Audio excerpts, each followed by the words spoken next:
असलरे भक्ति काहाकू कहती एकथा बोहू तांको सेबारे शिखाई देले।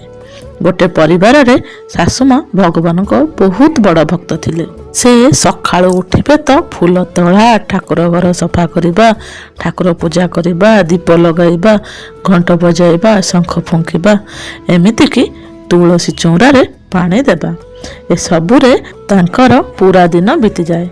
तांकर ठाकुर पूजा करिबा सबुठार बड़ काम थिला, किंतु तांको बोहू घरर सबु काम संभाळुथिले। खाइबा बनैबा, घर द्वार सफा करिबा, पिलामानकु संभाळिबा, स्वामी को ऑफिस पठाइबा, आउ सासु मां को खाइबा को देबा, चा देबा, मेडिसिन सब किछि करुथिले। किंतु से ठाकुर पूजा कम करुथिले, किंतु सेबारे केबे कम करती नहीं।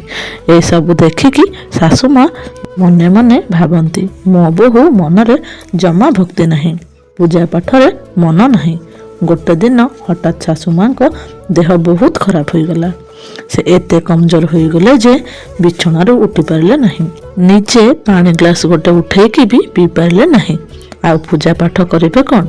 बोहू काहाको किछि न कहि घरर सब काम करिले, ता सहित सासु मांकर सेवा ठीक टाइम रे खाइबा पीबा, मेडिसिन, राति उठी सासु मां को देखिबा, एमिति कि सबु किछि करिले। 2 दिन परे जेतेबेले सासु मां को देह टिके भल हैला, से उठिकी देखिले तो ठाकुर घरे फूल सजा होइछि, दीप भी जळुछि। ए सब देखिकी आश्चर्य होई पचारिले, ए सब तुमे करिछ बोहू?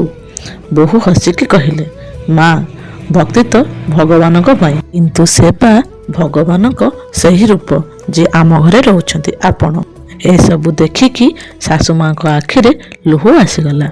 से प्रथम थर अनुभव कले भक्ति मंदिर रे होइथाय, किंतु प्रकृत असल भक्ति घरर सेबारे थाए। आज मु बुझी पारिली, बोहू जे घरर समस्तक सेवा करिथाय ताकू ही कहंती असल रे भक्ति।